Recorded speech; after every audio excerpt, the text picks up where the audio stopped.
Bien, Fiorella Molinelli ha sido candidata al Congreso por Pedro Pablo Kuczynski, por Peruanos por el Cambio, por PPK, ¿no? Y forma parte del equipo de asesores y de trabajo que tiene Peruanos por el Cambio. Esta noche nos acompaña aquí Fiorella. Muchas gracias por venir. No, a ti, Luis Alfonso, muchísimas gracias por la invitación. Bueno, lo primero, como corresponde, felicitaciones por los resultados alcanzados por la organización que tú representas.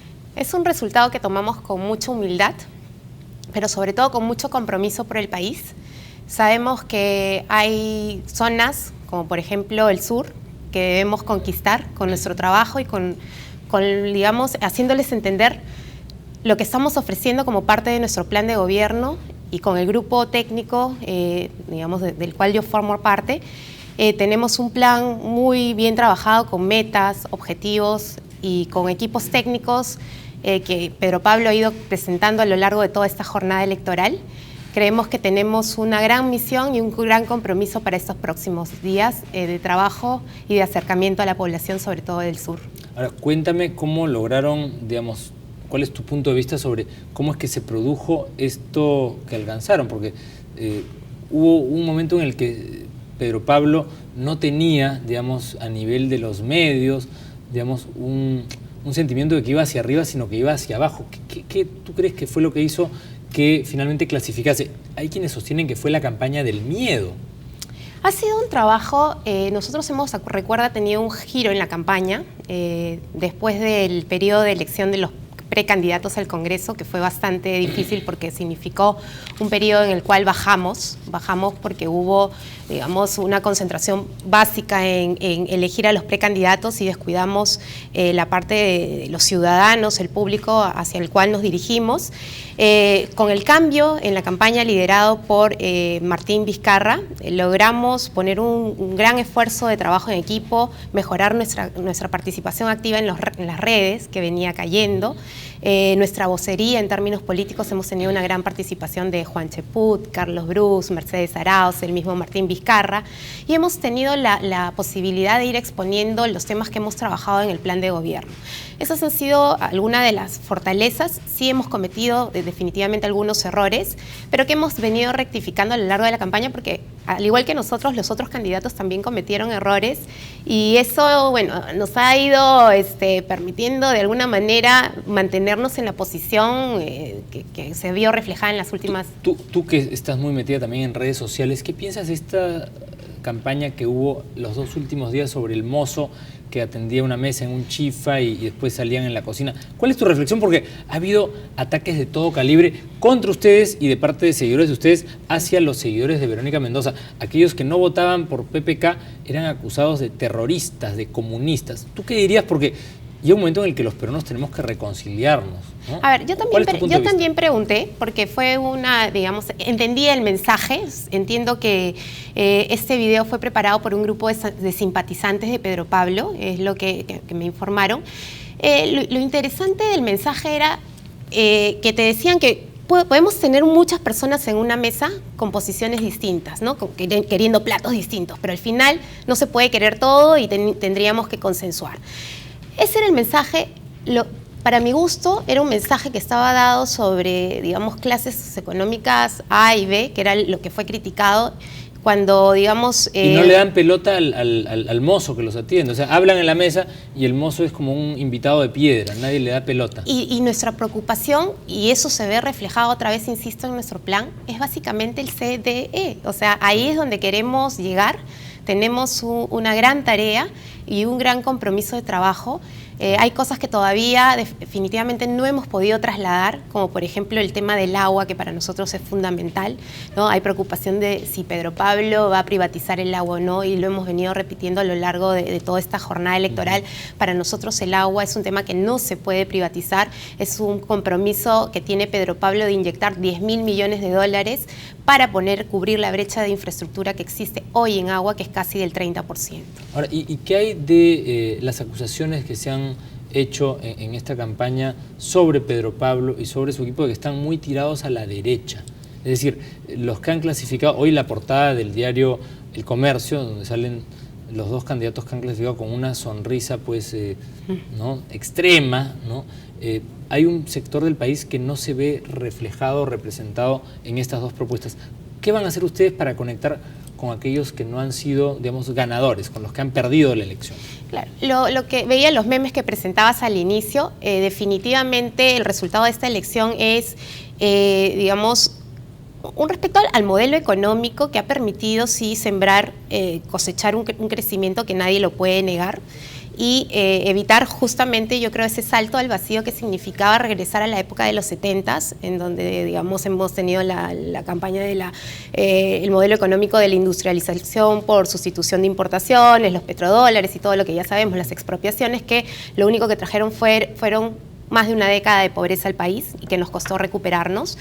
Este modelo, sin embargo, a pesar de que es un modelo de libre mercado, creo que ha tenido una debilidad, y es que no se enfocaba a la parte social. O sea, nos hemos concentrado mucho en hacer crecer la torta, pero no nos hemos concentrado en cómo repartimos esa torta en todo el territorio nacional, ¿no? Había mucha desigualdad en la distribución del ingreso, y es ahora a ese punto al que vamos. O sea, no solamente concentrarnos en hacer crecer la torta, sino en repartirla de manera más pareja. Ahora, hay quienes sostienen que quien los ayudó a ganar fue Gregorio Santos, que fue sí, Goyo con sus votos quien le quitó la posibilidad a Verónica Mendoza de clasificar.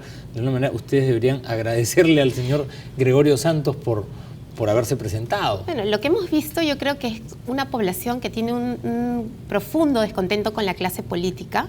Esos votos han ido migrando, como tú sabes, desde Julio Guzmán, Acuña, terminaron en Verónica y un poquito en Gregorio Santos, ¿no? Entonces, más allá de digamos, si representa a una izquierda o a una izquierda extrema, a una izquierda progresista, lo que vemos concretamente es el descontento de la población respecto a la crítica de un modelo que no ha permitido trasladar los beneficios de ese modelo hacia temas sensibles como son agua, luz, ¿no? Electrificación, telefonía, telecomunicaciones. Ahora, más adelante, esta noche con Guido Lucioni vamos a hablar sobre cómo ha quedado conformado el mapa político, en qué lugares ha ganado Fujimori, en qué lugares ha ganado Kuczynski, en cuáles ha ganado el Frente Amplio. Hay lugares en donde Kuczynski va a tener dificultad para gobernar si es que él es el elegido, es decir, al sur del país, en zonas como Puno, ¿no? O en lugares como Huancavelica, digamos. La diferencia entre Pedro Pablo y la señora Fujimori es grande, y con el Frente Amplio es todavía más grande. Sí. A ver, si tú analizas con detalle cuáles son las zonas en donde ha habido mayor, digamos, rechazo a Pedro Pablo o a la misma Keiko, básicamente está relacionado con zonas que son en donde las actividades extractivas han presentado un mayor rechazo, y justamente son los focos fundamentales de los conflictos sociales.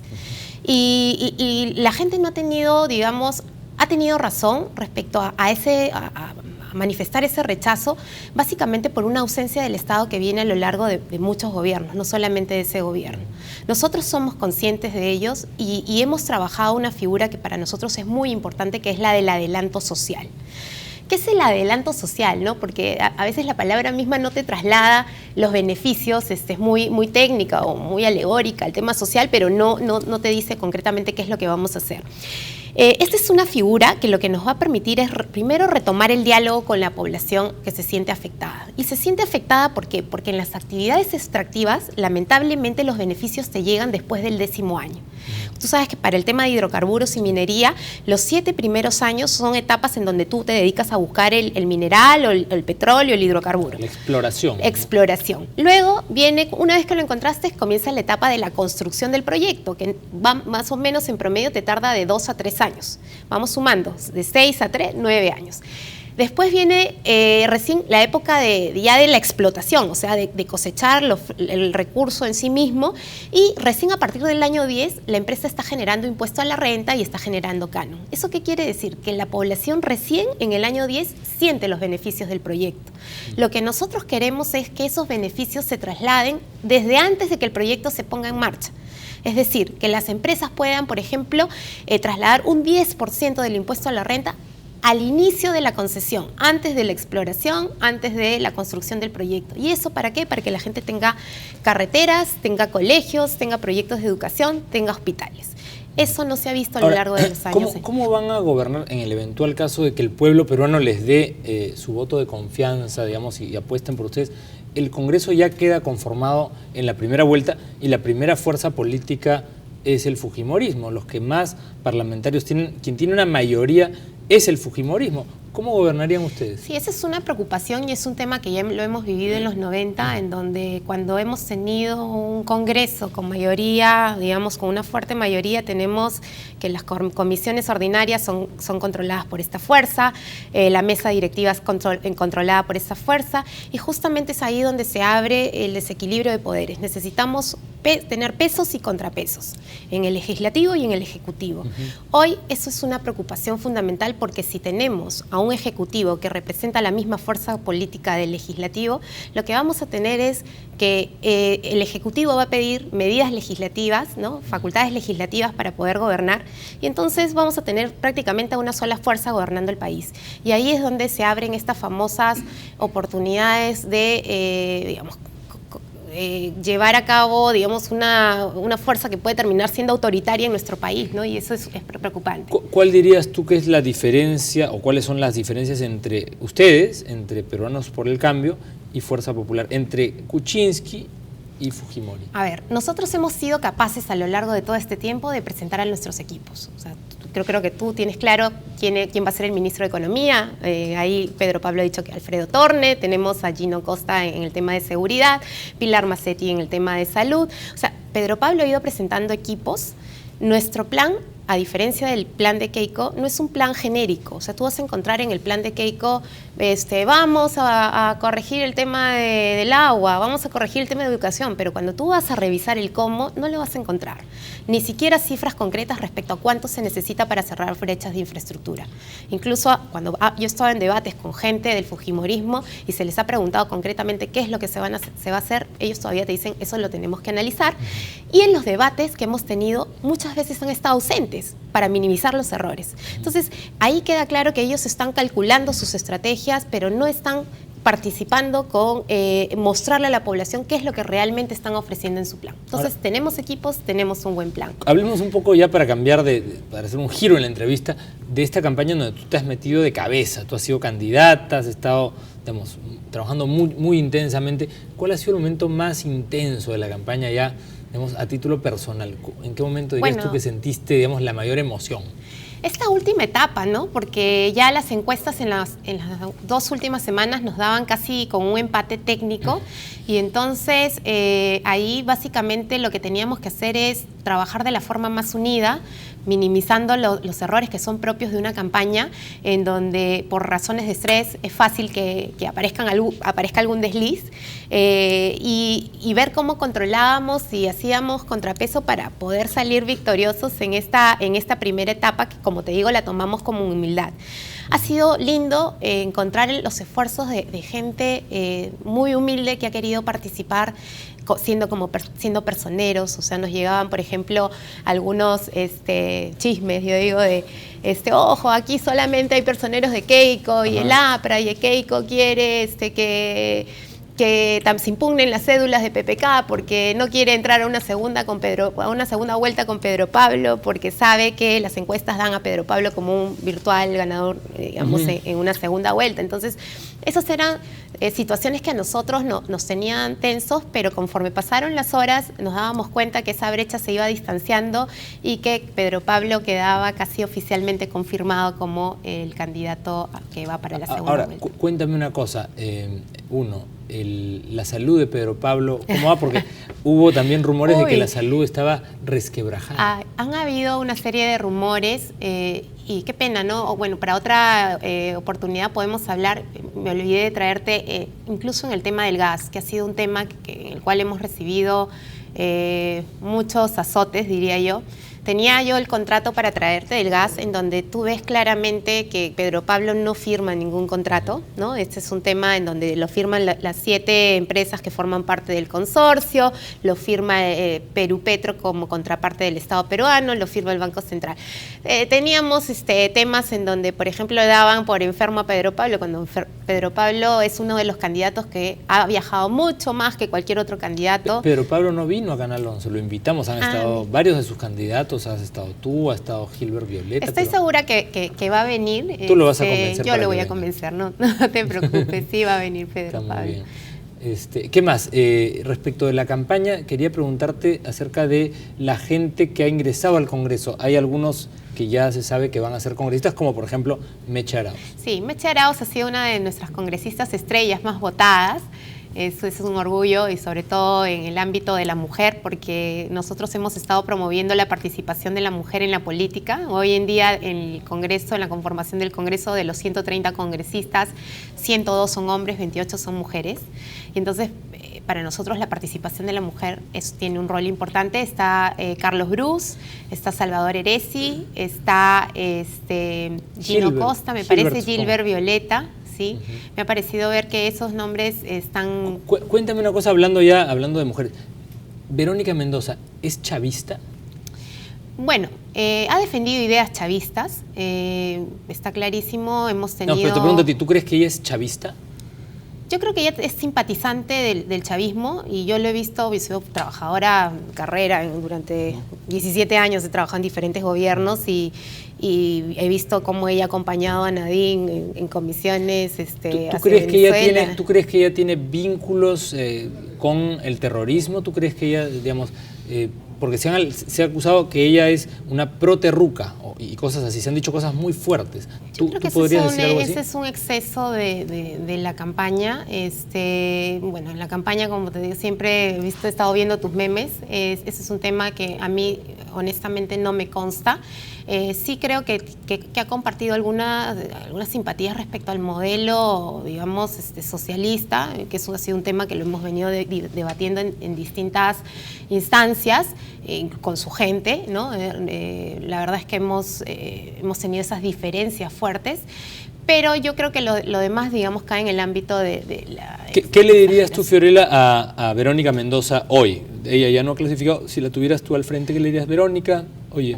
Yo he debatido con muchas de las personas que forman parte de su círculo, con Javier Torres, con las chicas que son parte del equipo fuerte de Verónica, y hemos encontrado, y aunque no te parezca tan, digamos, convincente, coincidencias en temas de género. De género hemos estado en debates en donde de verdad hemos tenido felicitaciones porque hemos coincidido en el tema de como te decía, de la participación de la mujer en la política, en el tema de las minorías, de cómo en los temas de los programas sociales. Allí no hemos tenido grandes diferencias. Creo que ese es un tema que nos importa a la mayoría de grupos políticos, no solamente al grupo de ella. Ahí es donde yo creo que están los principales puntos de encuentro, y los puntos de desencuentro han sido básicamente los asociados al modelo económico, ¿no? Ella plantea un cambio al modelo económico. Nosotros lo que queremos es que el modelo económico tenga efectos sobre la población en lo referente a los temas sociales. Finalmente, porque el tiempo nos gana, tú harías un llamado a la reconciliación nacional, porque ha habido mucha tensión en esta campaña, la gente se ha dicho de todos, en las redes sobre todo, no han habido acusaciones de todo tipo. ¿Tú qué invocación harías a estas alturas del partido? Bueno, necesitamos un país unido, que es lo que Pedro Pablo está convocando. Necesitamos una opción de centro que no polarice al país. Creemos que con Keiko el país se puede llegar a polarizar y lo hemos visto en distintas expresiones del no a Keiko.